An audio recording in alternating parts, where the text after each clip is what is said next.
Hello, and thank you so much for letting me be a part of Climate Change Views from the Humanities. The title of my talk is The Cloudflower Blossoms, Dr. Atomic, and Sublime Repetition in the Anthropocene. By 2005, the year of the premiere of John Adams' opera Dr. Atomic, the idea of the sublime had undergone centuries of classification, dissection, and deconstruction. Studies of the sublime have persisted since, despite a shift away from privileging the subjective human-centered experiences of nature. The quantity of material dedicated to the sublime is nearly matched by that written on J. Robert Oppenheimer and the atomic tests conducted in the Los Alamos desert of New Mexico. Adams' opera provides a productive departure from both of these operations, in that it functions as a site for interrogating how the sublime can continue to be theorized within a post-anthropocentric framework. More than an opera about the psychological tribulations of Oppenheimer and his team on the eve of the Trinity test, Dr. Atomic is an investigation into principles of time, into how nuclear capabilities create, as librettist Peter Sellers describes it, a, quote, massive pressure behind every minute and every second in a way that never counted before. And inside every minute is a universe, end quote. Adams' post-minimalist score treats every beat of the opera as an expanding second, telescoping repetitively both forward and backward. Sellers' libretto of found sources continually moves the plot toward its inevitable end, while simultaneously referring to a sense of deep time. Time is held in a repetitive stasis, while it gestures toward a repurposed past and a predetermined future. The opera, both in music and text, is composed to create a sublime sense of the operations of time, a sublime built on indeterminacy and repetition, and a sublime representation of the emergent possibilities of the atomic age and climate change's great acceleration in the Anthropocene. Dr. Atomic's musical style adheres to the practices that have defined Adams' operas, which have earned the troublesome label of CNN opera for their setting within the contemporary. But he repurposes these practices toward interrogating temporality and the sublime in a post-atomic epoch. The opera's first act takes place a month before the first test, while the Manhattan Project team scrambles to finish building the gadget. The second act takes place during the early morning of July 16, 1945, the day of the test, and ends with the bomb's detonation. The narrative itself is told entirely through found sources, pieced together by Sellers, in addition to the declassified documents, letters, and diaries that comprise most of the dialogue. Sellers also incorporates poetry by Baudelaire, Rukeyser, and Donne, excerpts from the Bhagavad Gita and Native American folk song. Because the characters switch continually from their own words at the time and texts up to hundreds of years removed from 1945, the opera's humans oscillate between being in and out of time, constantly slipping from the present to the historical and at times mythical past.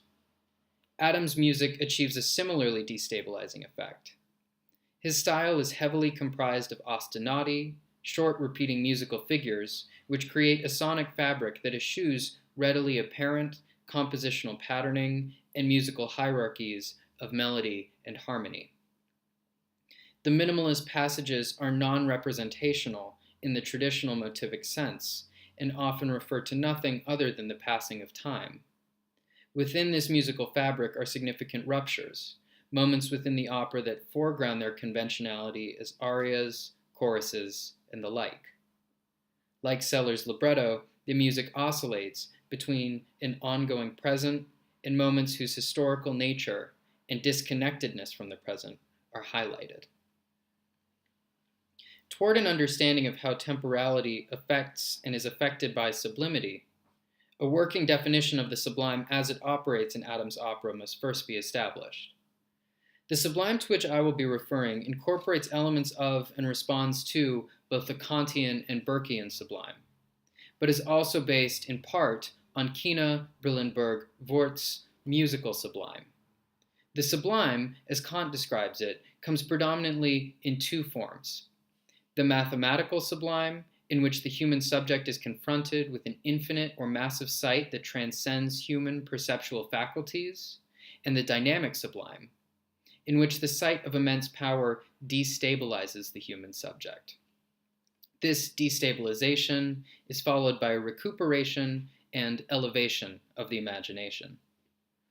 Burke's definition, in contrast, emphasizes the role of the infinite and the atemporal. The sublime is distinct from the beautiful, what he considers to be a socially determined quality, in that its massiveness and ability to inspire awe and terror transcends time-bound tastes and preferences.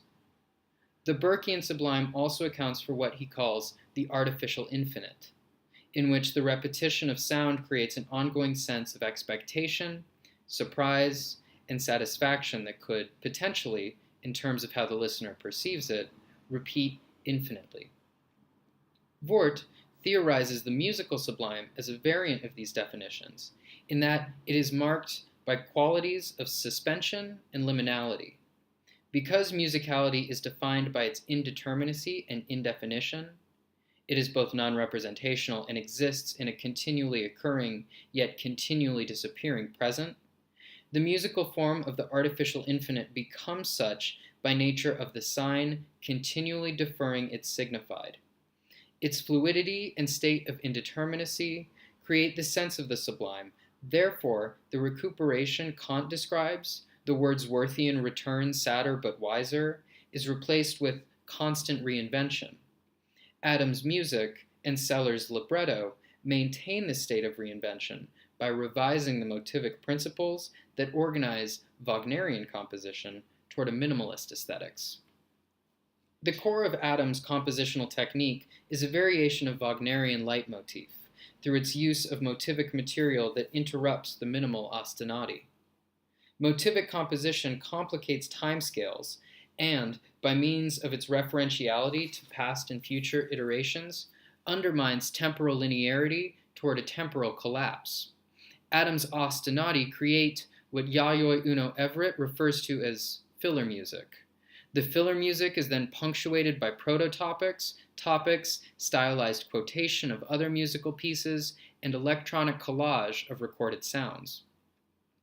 These types of music range from non-referential, the filler music that occurs in a continued yet static present, to the highly referential, the recorded sounds that refer explicitly to a moment removed from the performance on stage. The Hiroshima chord, a chord comprised of clashing major triads, is played in the brass at the first mention of Hiroshima as a possible target. This chord recurs in the opera's final sequence with the countdown to the bomb's detonation. The development of this chord's specific meaning establishes it as a referential topic, though its referentiality does not become apparent until its final reiteration. Dr. Atomic's referential musical elements serve as Wagnerian leitmotifs, acting not simply as musical labeling of characters and themes, but as musical memory. Referential elements, be they recurring musical figures or sound collages, build a sense of time within the music, creating different tenses of anticipation, realization, and reminiscence. Motivic composition creates both the sense of indefiniteness that Voort identifies as part of the musical sublime, the tense of the leitmotif is being continually defined and redefined, as well as a sense of temporal conflation, the overriding sense of impending annihilation and return to an indeterminate, atemporal, and preconscious state seen in the Freudian death drive and foundational to Zizek's Wagnerian sublime. Sellers has referred to the opera as, quote, the Götterdämmerung of our time, end quote, making the opera's fascination with the turn toward obliteration and its representation of a sort of collective death drive explicit. But Dr. Atomic shares more than an apocalyptic final scene with Wagner's Ring. The burning of Valhalla or the detonation of the first atomic bomb has already occurred when the leitmotif functions as memory and prophecy simultaneously. Building the opera's composition on repetition, both by leitmotif and the ostinati that trouble indexicality, makes Dr. Atomic particularly suited for representing what Timothy Morton calls the deep shuddering of temporality that defines accelerated climate change and the Anthropocene itself. Between the opera's first and second acts, Pascualita, the Oppenheimers' Tewa Indian maid, sings a traditional Tewa lullaby as an interlude that collapses the stretch of time between the first act's events and the morning of the Trinity test a month later. The lullaby, which reads, quote, "In the north the cloudflower blossoms, and now the lightning flashes, and now the thunder clashes, and now the rain comes down," end quote. It both traverses a gap in the opera's action and functions as a sonic representation of the desert, the minimal landscape upon which the characters are superimposed. Leading up to the first iteration of Pascualita's lullaby is an extended instrumental section based on sustained triads and pre-recorded sonic collage of airplanes, rain, and thunder. These two qualities of sound, non-referential filler music and auditory reference to contemporary technology, collapses the spectrum of referentiality. Natural and technological sublimity is similarly collapsed as the airplane's engine is incorporated into the sounds of weather, as the earliest atomic explosions were described in the language of sunsets, auroras, and natural occurrences, thus treating the atomic sublime as an extension of natural sublimity. Pascualita's lullaby, however, works against this process of the conflation of the mechanical and natural by means of a sustained sense of anachrony and temporal suspension. The Cloudflower, a sublime Tewa image recontextualized to refer to the mushroom cloud, encapsulates the ambiguous semiotics of the cloud in the atomic age. Tewa folklore becomes mixed with 20th century nuclear mythology, turning the atomic mushroom cloud into what Roland Barthes terms the pure sign, the emergent visual icon outside perceptual vocabulary, the sign deferring its signified as in the musical sublime. Pascualita's text works against temporal and semiotic situatedness with its persistent and now, and now, and now, embedding the phenomena in an ongoing present deferring futurity. The song's repetitions throughout Act 2, which replace north with west, south, and finally east, establish a process of endless return and endless becoming. Operatic conventions, like motivic composition, create temporal rupture, but Pascualita's song creates temporal stasis. It holds the future at a distance while simultaneously making its arrival inevitable. In the opera's final sequence, Adams and Sellers eschew representing the explosion itself. Instead, the climactic scene is a collage of countdowns, a cacophony and derangement of various timescales overlapping and interpenetrating. After counting down toward the warning rocket's takeoff, Oppenheimer observes flatly that, quote, "the 2-minute warning rocket has sputtered out prematurely," end quote. To which Edward Teller responds, "That was an ominous sign," thus portending a sequence in which temporality becomes untethered from standardized markers. After this exchange of pre-recorded sound collage with anachronistic reference to a future event of rocket sounds and screaming babies persists until a tempo change marked in the score as clock time. From that change, a polyrhythmic accompaniment consisting of sound collages, including anachronistic voices of Hiroshima victims in untranslated Japanese, and polyrhythmic bell tones persist until these multiple countdowns fade to silence in the opera's conclusion. The last words of the opera come from Oppenheimer, who sings, quote, "Lord, these affairs are hard on the heart," end quote. Not the famous and expected, "Now I am become death, the destroyer of worlds." Instead of reifying the historical, even mythological figure of Oppenheimer as the tortured Dr. Atomic, Adams and Sellers depict an Oppenheimer whose human timescale, counted with the beating heart, is assaulted by a sublime temporal shuddering. Climate change in the Anthropocene, as Derek Woods argues, is a question of scale. Instead of a sort of doomsday clock allowing for a countdown in standardized, predictable increments, we encounter in Dr. Atomic and in the contemporary climate crisis a fluctuating and emergent unpredictability as human and geologic timescales interpenetrate and undermine the perceptual vocabulary of time. This treatment of the Trinity test as a space in which temporal situatedness is made inscrutable is informed by understandings of the sublime within the Anthropocene. While the Burkean sublime is understood as infinite, extending not only beyond human timescales but beyond all notions of time, the Anthropocene challenges the notion of the infinite. Morton summarizes the difficulty of shifting the human perspective from the infinite to the very long, with, in typically pithy fashion, quote, "I can think infinity, but I can't count up to 100,000, end quote. The Trinity test, particularly as it is depicted in Adam's opera, replaces infinitely massive spaces and forces with minimal elements that accumulate over the course of the performance.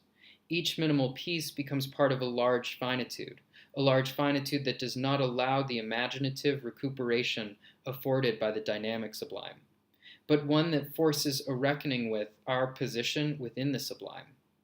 Massive spaces, forces, and stretches of time do not allow for a metaposition outside the sublime by the simple nature of their being greater than human scales. The post-anthropocentric sublime, through its complication of temporal situatedness and representation of anachrony, prompts responsible engagement with the massive, a form of engagement that acknowledges the interpenetration of human and non-human timescales. There is a striking contrast between Dr. Atomic's slowly fading bell tones, repeated every 4 beats through the time signature that is 3/4, and the spectacular burning of Valhalla in the conclusion of the ring cycle. Sublime repetition comes to represent the sublime atomic death drive not as mutually assured destruction, but as mutual canceling out of timescales. Leitmotifs complicate temporality and reconfigure music not as strictly ephemeral and fleeting, but as referring to both past and future. Minimalism, however, further complicates temporality by positing multiple pasts and multiple futures, emergent events within inhumanly large finitudes. Adam's work phases in and out of timescales, the Wagnerian harmonies of bell tones aligning with the downbeats only every 4 measures, and instead of exploding in an eco-spectacular event, disappears and reappears. The sublime burning of Valhalla in the Anthropocene comes to be represented not as a singular mushroom cloud, but as a cloudflower blossoming in a prophesied, remembered, and ongoing now. Thank you.